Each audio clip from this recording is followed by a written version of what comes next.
Entre mayo de 1918 y octubre de 1919, Nueva Orleans fue escenario de una serie de homicidios cometidos por un individuo que la prensa llamó el hachero de Nueva Orleans. Los crímenes tenían un patrón definido. El agresor entraba en viviendas habitadas, generalmente de familias de origen italiano en Estados Unidos, y atacaba a los residentes con hachas u otras herramientas encontradas en la casa. Pero no se registraron robos ni evidencias de motivación económica. Las víctimas eran seleccionadas de manera aparentemente aleatoria, dentro de un grupo específico, y los ataques ocurrían principalmente de noche, mientras los ocupantes dormían. Uno de los hechos más destacados de esta serie de crímenes fue la carta que apareció publicada en un periódico local en marzo de 1919 y atribuida al propio asesino. En ella, el autor aseguraba que perdonaría a cualquier persona que tocara jazz en su hogar a una hora determinada. La carta provocó que gran parte de la ciudad siguiera las instrucciones, y esa noche no se registraron ataques. Esta comunicación ha sido objeto de análisis histórico y policial tanto por su contenido como por su autenticidad, y sigue siendo cuestionada. El contexto social de la época es relevante para comprender la repercusión de los crímenes. La ciudad tenía comunidades inmigrantes, especialmente italianas, y existían tensiones culturales y económicas. Las investigaciones policiales de la época reflejaban un esfuerzo por entender si los asesinatos tenían motivaciones étnicas, criminales o personales, sin que se llegara a una conclusión definitiva. Bienvenidos a un nuevo episodio de Dossier Criminal. Aquí cada caso es más que un crimen. Es una historia marcada por el misterio, el silencio y verdades que esperan ser contadas. Si te gusta este contenido, suscríbete y deja tu like. Así me ayudas a seguir dando voz a quienes ya no pueden hablar. Mi nombre es May García y estáis escuchando Dossier Criminal. Nueva Orleans, en 1918, era una ciudad de contrastes marcados. Por un lado, su puerto y su comercio le daban un dinamismo económico importante. Por otro, la desigualdad social. La segregación racial era evidente en los barrios y en los accesos a servicios básicos. La población incluía comunidades afroamericanas, francesas, italianos e inmigrantes de otras partes de Europa. Entre ellos, la comunidad de italianos en Estados Unidos destacaba en el comercio minorista y la hostelería, manejando tiendas de alimentos, panaderías y negocios de proximidad.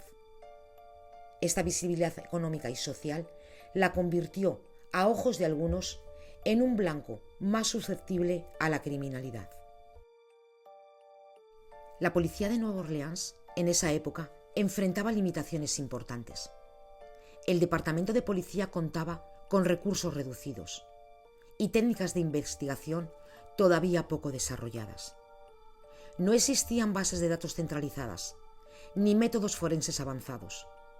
Las investigaciones se apoyaban principalmente en testimonios, registros de vecindarios y patrullajes rutinarios. Esto dificultaba la resolución de delitos complejos, especialmente los que involucraban patrones no convencionales como los ataques del hachero. El primer homicidio atribuido al hachero ocurrió en la madrugada del 23 de mayo de 1918. La víctima, un comerciante italiano, atacado en su propio hogar con un hacha que pertenecía a la vivienda. La policía recogió pocas pruebas, marcas de hacha, una ventana forzada y testimonios de vecinos que escucharon ruidos durante la noche. No se encontraron huellas que pudieran identificar al autor, y el crimen se catalogó inicialmente como un robo violento que había salido mal. En las semanas siguientes, los ataques se repitieron con un patrón similar. Las víctimas eran en su mayoría hombres, aunque también hubo casos en los que mujeres resultaron heridas o asesinadas. Todas las agresiones compartían características. Ocurrían de noche, dentro de la vivienda y usando un arma encontrada en el lugar y sin robo aparente. Todo esto comenzó a despertar sospechas entre las autoridades. No se trataba de criminales comunes que buscaban dinero, sino de alguien con un patrón de comportamiento repetitivo y deliberado. El clima social también influyó en la percepción de la seguridad. La Primera Guerra Mundial había terminado recientemente y la ciudad experimentaba tensiones económicas y sociales derivadas de la movilidad laboral y la presencia de inmigrantes. La comunidad italiana en particular se sentía vulnerable, tanto por el aumento de la criminalidad como la discriminación latente. Los medios de comunicación local comenzaron a cubrir los ataques con regularidad, adoptando el nombre Hachero de Nueva Orleans para referirse al agresor y difundiendo advertencias y recomendaciones de seguridad a los ciudadanos. Las autoridades implementaron medidas básicas: patrullajes nocturnos, registros aleatorios y vigilancia en los barrios más afectados. Sin embargo, los ataques continuaron, lo que generó preocupación y tensión en la comunidad. La sensación general era de miedo, pero también incertidumbre. Nadie sabía quién sería la próxima víctima ni cuál sería el motivo detrás de estos crímenes. El patrón de ataques del Hachero de Nueva Orleans comenzó a consolidarse a medida que se documentaban más incidentes durante 1918 y 1919. Cada caso tenía características que permitían a la policía identificar la autoría del mismo individuo. El segundo ataque conocido ocurrió en junio de 1918. La víctima fue un matrimonio italiano que regentaba una tienda de comestibles. Ambos fueron atacados mientras dormían. La policía encontró un hacha en la escena, aparentemente tomada del propio hogar, y recogió testimonios de vecinos que oyeron ruidos fuertes en la madrugada. Ningún objeto de valor fue sustraído, lo que confirmó a los investigadores que el móvil no era económico. A medida que los meses avanzaban, los patrones se repetían, siempre de noche, siempre con el uso de un arma encontrada en la casa y con un blanco predominante. Hombres adultos italianos, aunque en algunos casos mujeres resultaban gravemente heridas. La cobertura mediática aumentó la presión sobre las autoridades. Los periódicos locales publicaban alertas diarias, consejos de seguridad y notas sobre posibles sospechosos. La población comenzó a tomar precauciones. Se reforzaban ventanas, se cerraban puertas y se vigilaba el vecindario en horarios nocturnos. En marzo del año 1919 se registró uno de los incidentes más comentados. La víctima fue Josep, propietario de una panadería, quien fue atacado mientras dormía junto a su esposa. La policía recogió el arma, un hacha, y las pruebas fueron limitadas. Hubo huellas parciales y marcas en la puerta de casa. Los investigadores comenzaron a plantear teorías sobre un posible resentimiento personal, aunque también se consideró que el asesino buscaba infundir miedo de manera indiscriminada en la comunidad. Ese mismo mes apareció una carta publicada en un periódico local, atribuida al asesino. En ella se leía que el homicida perdonaría a aquellos que cumplieran con su instrucción de tocar jazz en sus hogares a una hora exacta. Este mensaje provocó un fenómeno singular. La ciudad respondió masivamente a la advertencia, organizando música en casas, restaurantes y salones comunitarios. La noche del 19 de marzo de 1919 transcurrió sin incidentes violentos, un hecho que marcó un precedente único en la historia criminal de la ciudad. Los investigadores analizaron y evaluaron la autenticidad de la carta y su posible función como estrategia para ejercer control social y psicológico sobre la población. Aunque algunos historiadores y criminólogos contemporáneos dudan de que el autor real la haya escrito, la policía de la época no descartó que fuera una señal directa del asesino, lo que complicaba el rastreo de patrones tradicionales de conducta criminal.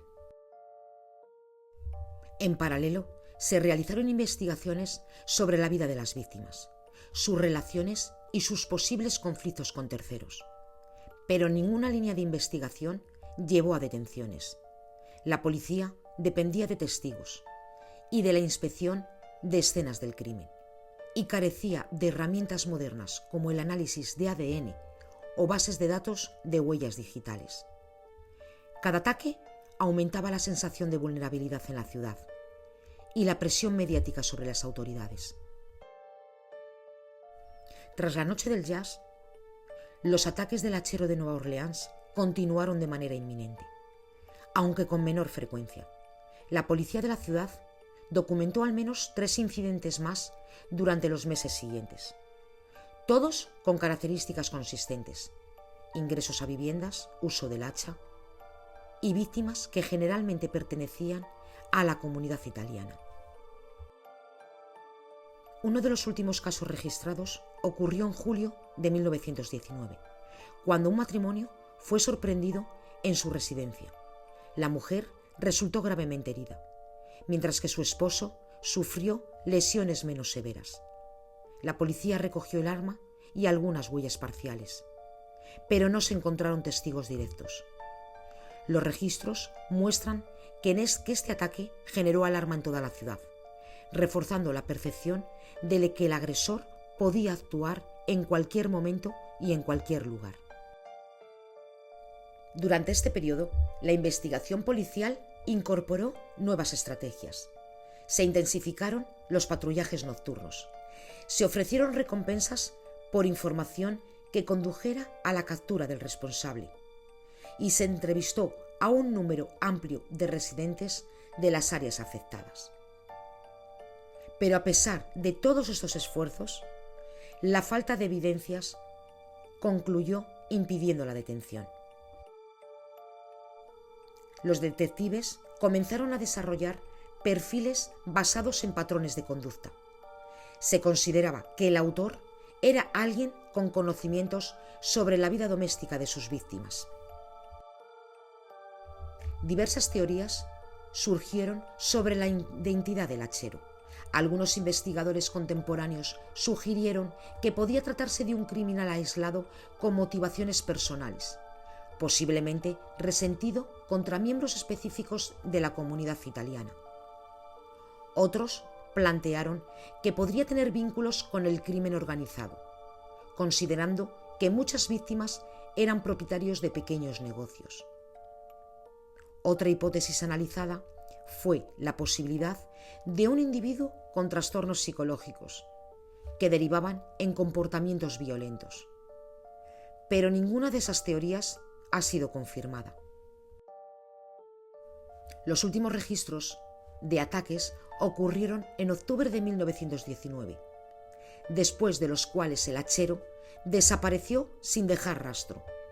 La ciudad permaneció en alerta durante semanas, pero no se reportaron incidentes adicionales atribuibles a este individuo. La policía cerró oficialmente la investigación debido a la falta de pruebas, aunque algunos archivos permanecen abiertos para estudios históricos y criminológicos. El caso del hachero de Nueva Orleans sigue siendo un referente en el estudio de crímenes sin resolver.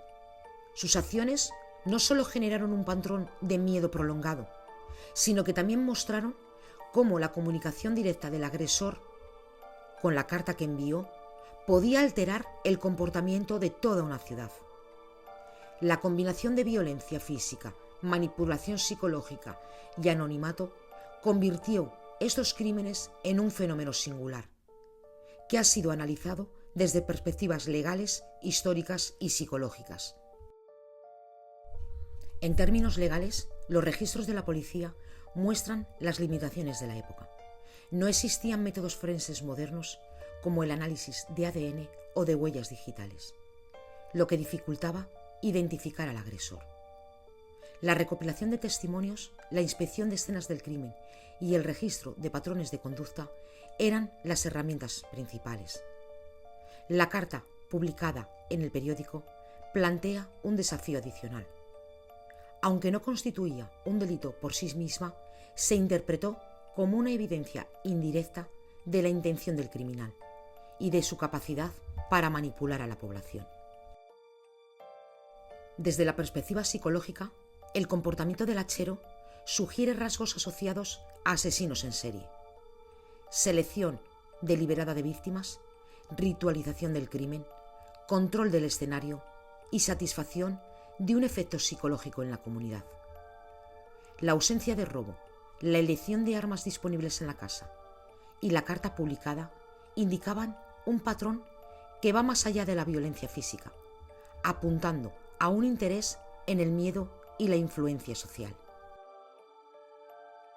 A nivel histórico, el hachero de Nueva Orleans permanece como un caso sin resolver. Su identidad real nunca se confirmó y los motivos exactos permanecen desconocidos.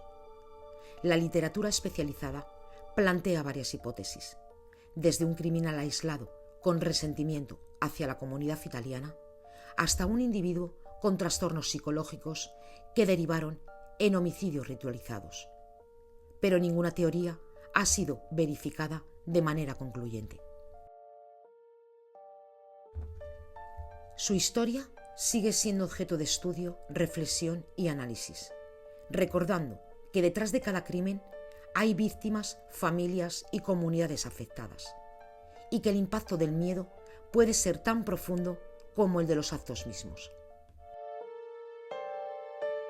Hasta aquí el episodio de hoy. Si te ha gustado, suscríbete y comparte este espacio con quienes creen que estas historias merecen ser contadas.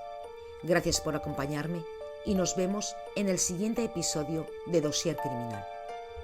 Pero recuerda que mientras falte una respuesta, la historia no ha terminado.